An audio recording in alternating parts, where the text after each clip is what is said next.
Comment gérer ta personnalité introvertie dans des événements avec du monde, qu'il soit professionnel ou privé?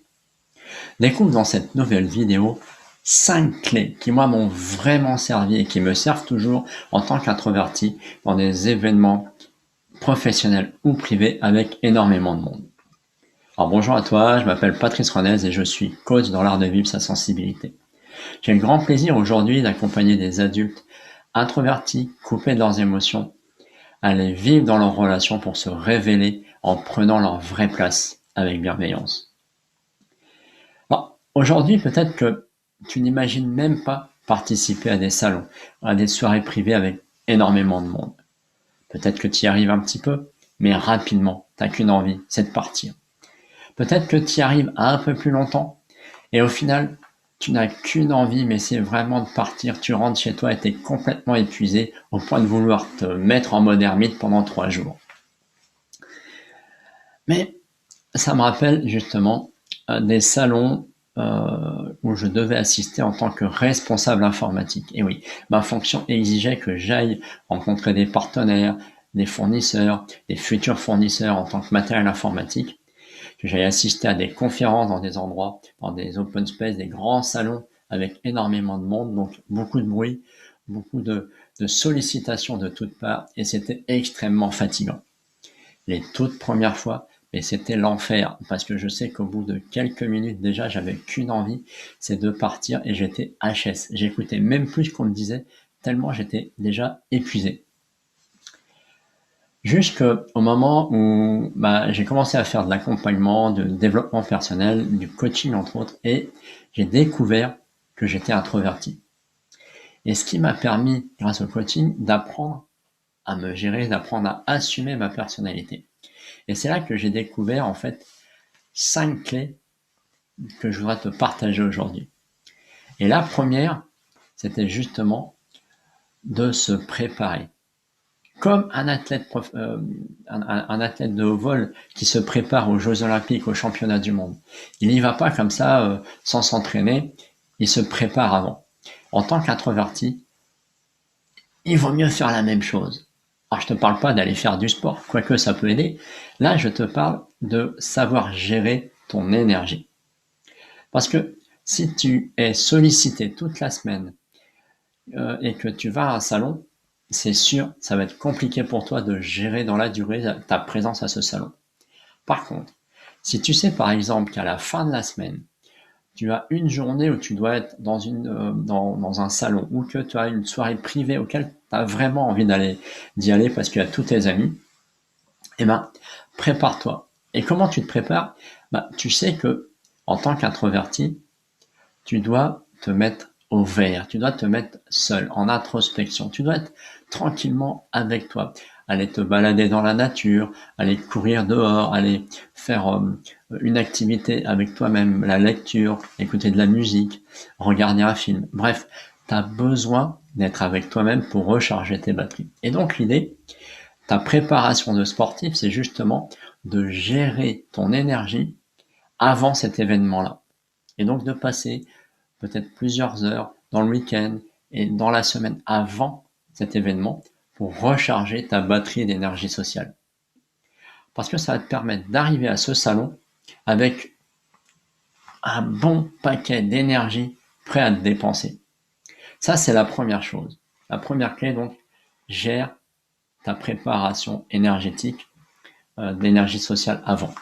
La deuxième clé, c'est justement, comme quand tu surveilles ta batterie de ton téléphone ou de ton PC portable, t'attends pas la dernière minute pour le recharger. Ou sinon, ça va se couper et c'est embêtant. Pour toi, c'est pareil. Lorsque tu es en soirée ou dans un salon, écoute-toi. Repère les moments où tu commences un peu à être plus à l'écoute. Quand tu commences à sentir que tu es agacé par le brouhaha. Parce que là, c'est un premier signe que tu as atteint un premier palier de ta batterie énergétique. Et c'est le moment où là, il faut que tu sortes, peut-être, que tu ailles te mettre au vert. Si tu peux sortir à l'extérieur, c'est sors, va écouter de la musique, bouquiner, faire un petit tour dans le quartier pour recharger ta batterie et revenir quelques minutes plus tard avec une petite recharge de batterie. et ce qui va te permettre de prolonger ta présence dans cette soirée ou dans cet événement. La troisième clé que je te partage aujourd'hui, justement, c'est d'apprendre à te connaître. Si aujourd'hui tu ne sais pas gérer ça, apprends par l'expérience. Regarde dans le passé comment ça s'est passé, et à chaque fois que tu vas dans une soirée ou dans un salon, prends le temps de faire un petit check-up et de voir comment s'est passée ta consommation d'énergie. Combien de temps tu as pu durer tranquillement, sans fatiguer, avant de te mettre un peu à l'écart. Et quand tu t'es mis à l'écart, combien de temps t'es-tu mis à l'écart, et combien de temps après cette recharge, tu as pu rester dans ce salon, dans cet événement, en étant bien avec toi-même.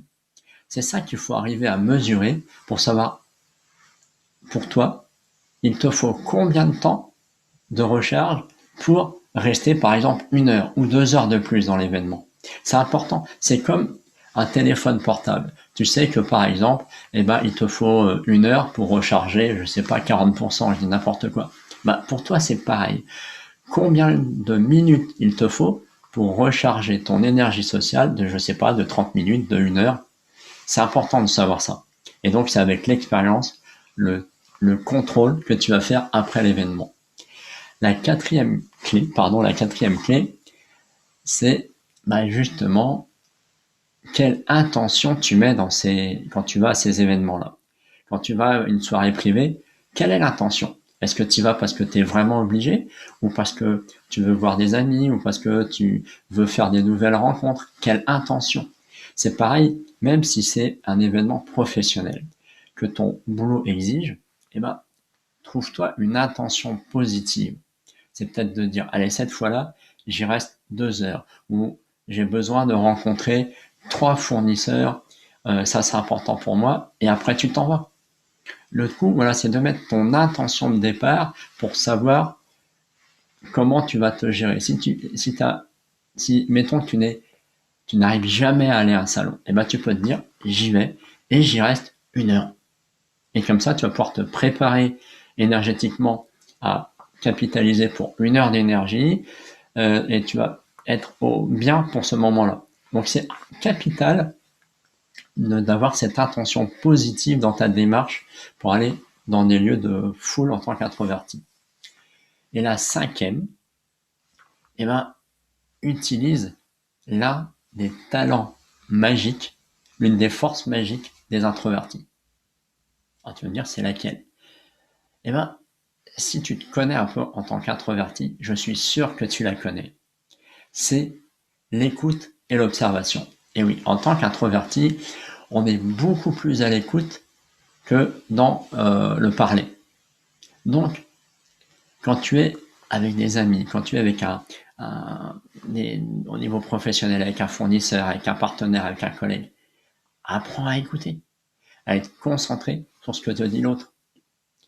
Et plus tu vas mettre ton intention à l'écoute de l'autre, à t'intéresser à l'autre, c'est vrai que c'est plus facile si c'est une discussion qui te passionne, mais si tu apprends à être focalisé sur lui, sans te soucier des bruits aux alentours, à te couper comme tu sais le faire pour te mettre dans ta bulle, fais-le dans ta bulle en incluant l'autre pour avoir une discussion, le temps que tu as besoin, le temps que tu peux tenir pour être complètement avec l'autre.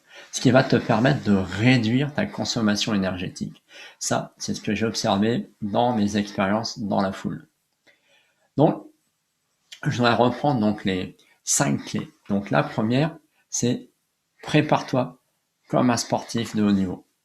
Apprends à capitaliser, à cumuler ton énergie sociale. La deuxième clé, justement, repère tes différents seuils d'alerte en termes d'énergie sociale quand tu es sur place. La troisième clé, observe tes ressentis, comment ça s'est passé une fois l'événement passé. Fais le bilan de ta gestion d'énergie sociale. La quatrième clé, c'est choisis ton intention positive lorsque tu vas dans ces événements avec la foule.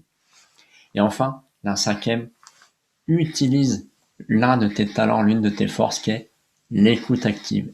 Écoute et questionne intelligemment la personne. Ça, je sais que tu sais faire. Les introvertis, globalement, savent faire ça. Donc voilà les 5 clés que je voulais te partager aujourd'hui. Sur ce, pour éviter et pour être sûr d'être informé de mes prochaines vidéos sur ce sujet, sur les introvertis, prends le temps de t'abonner, de cliquer sur la petite cloche pour avoir les alertes de mise à disposition des nouvelles vidéos. Aujourd'hui, si la vidéo t'a plu, like et partage cette vidéo à plus de personnes qui peuvent avoir besoin de ce type d'informations. Et je voudrais aussi te proposer de devenir un acteur du contenu de cette chaîne YouTube. Participe à l'étude sur les introvertis dont tu trouveras le lien en commentaire dans la description de cette vidéo. Cette étude permettra de poser les situations que tu vis et de me poser des questions que je me ferai un plaisir de répondre dans les prochaines vidéos. Sur ce, je te dis à bientôt et prends soin de toi.